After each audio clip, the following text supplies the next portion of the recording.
আজকে আমি আপনাদের সাথে রসপুলি পিঠা রেসিপি শেয়ার করব। যারা পুলি পিঠে খেতে খুব ভালোবাসেন কিন্তু সাহস করে বানিয়ে উঠতে পারেন না, হাতে খুব কম সময়, তারা একবার এই রসপুলি পিঠা রেসিপিটা ট্রাই করতে পারেন। ঘরোয়া উপকরণ দিয়ে খুব কম সময়ে এই পিঠেটা কিন্তু ঝটপট তৈরি হয়ে যায় আর খেতেও ভীষণ সুস্বাদু।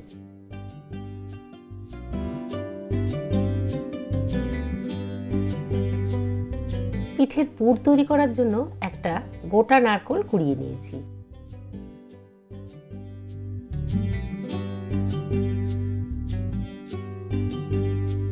কোড়ানো নারকেলটা একটা মিক্সার জারের মধ্যে নিয়ে নেব। তার মধ্যে দিয়ে দেবো 3 বড় চামচ চিনি। মিক্সার জারে নারকেলের একটা পেস্ট বানিয়ে নিতে হবে। একটা ফ্রাইং প্যান গরম করে তার মধ্যে দিয়ে দেবো 50 গ্রাম সুজি। এখানে কিন্তু সুজির বেশি প্রয়োজন নেই। সুজিটা যখন হালকা ফ্রাই হয়ে যাবে, মানে হালকা একটু লালচে কালার চলে আসবে, তখন তার মধ্যে মিশিয়ে দেবো তৈরি করে রাখা নারকেল চিনির পেস্টটা। সুজির সাথে নারকেল আর চিনির পেস্টটা খুব ভালো করে মিশিয়ে বেশ কিছুক্ষণ নাড়াচাড়া করতে হবে, যতক্ষণ এটা খুব ভালো করে মিশিয়ে না যায়। যখন এটা খুব ভালো করে মিশে যাবে তখন তার মধ্যে মিশিয়ে দেবো 1/2 চামচ এলাচ গুঁড়ো আর 2 থেকে 3 চামচ ঘি। সবকিছু আবার খুব ভালো করে একসাথে মিশিয়ে নেব।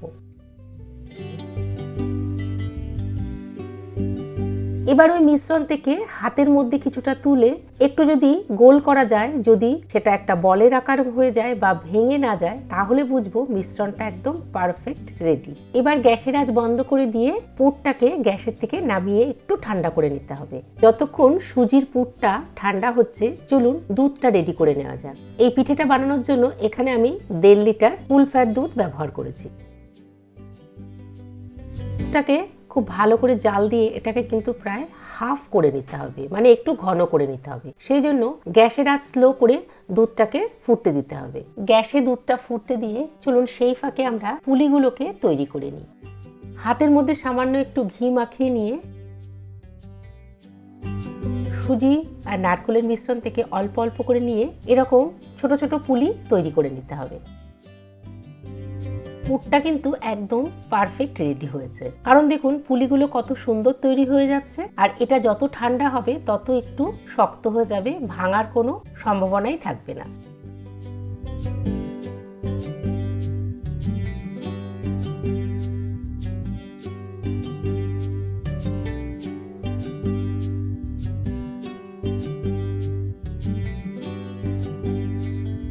এক এক করে সব কটা পুলি তৈরি করে একটা প্লেটের মধ্যে রেখে দেব। দেখুন অনেকগুলো পুলি কিন্তু তৈরি হয়ে গেছে মাত্র 50 গ্রাম সুজি আর একটা নারকেল ব্যবহার করেই। ওদিকে দুধটাও কিন্তু শুকিয়ে প্রায় হাফ হয়ে এসছে। এবার এই দুধের মধ্যে মিশিয়ে দেব 50 গ্রাম মিশ্রি। আপনার কাছে মিশ্রি না থাকলে আপনি এখানে চিনিও ব্যবহার করতে পারেন, কিন্তু মিশ্রি ব্যবহার করলে যে পিঠেটা তৈরি করবেন কালারটা খুব সুন্দর আসবে আর টেস্টটাও একটু অন্যরকম আসবে। এখানে কিন্তু আমি ছোট দানার মিশ্রি ব্যবহার করেছি। সামান্য একটু নুন আমি এই দুধের মিশ্রণে মিশিয়ে দিয়েছি। যে কোনো পিঠে পায়েসে দুধের মধ্যে যদি একটু সামান্য নুন দিয়ে দেন তাহলে কিন্তু চিনির টেস্টটা বেশ ব্যালেন্স হয়ে যায় আর খেতেও খুব ভালো লাগে। আমার কাছে কিছুটা নারকেল কোড়া বেঁচে ছিল, সেটা কিন্তু আমি এই দুধের মধ্যে মিশিয়ে দিলাম। আপনাদের কাছে থাকলে সেটা দিতে পারেন, তাতে কিন্তু দুধের টেস্টটা খুব ভালো আসবে। সবকিছু ভালো করে দুধের সাথে একসাথে মিশিয়ে নিয়ে এবার যে পুলিগুলো তৈরি করে রেখেছিলাম সেগুলো এক এক করে দুধের মধ্যে ছেড়ে দিতে হবে। পুলিগুলো দুধের মধ্যে দেওয়ার পরে স্প্যাচুলা দিয়ে হালকা হাতে একবার মিশিয়ে দেবেন, কিন্তু এই কাজটা কিন্তু খুব সাবধানে করবেন, না হলে কিন্তু পুলিগুলো ভেঙে যেতে পারে। পুলিগুলো দুধের মধ্যে দেওয়ার পরে মিনিট 5 ভালো করে ফুটিয়ে নিতে হবে, কিন্তু গ্যাসের আঁচ কিন্তু এই সময় একদম স্লো রাখবেন।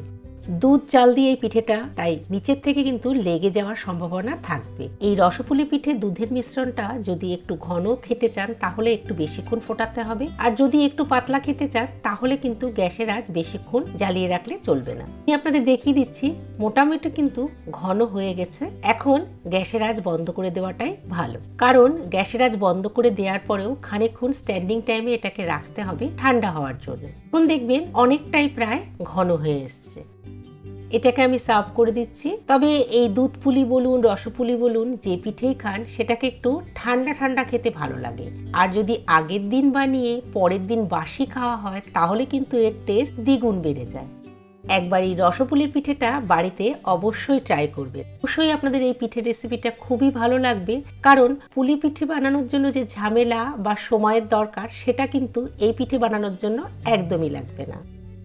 পিঠেগুলোকে একটু ভেঙে আপনাদের আমি দেখিয়ে দিচ্ছি এটা ভিতর থেকেও কতটা সফট তৈরি হয়েছে। যদি ভালো লাগে অবশ্যই কমেন্ট করে জানাতে ভুলবেন না কিন্তু। খুব ভালো থাকবেন, সুস্থ থাকবেন, আনন্দে থাকবেন।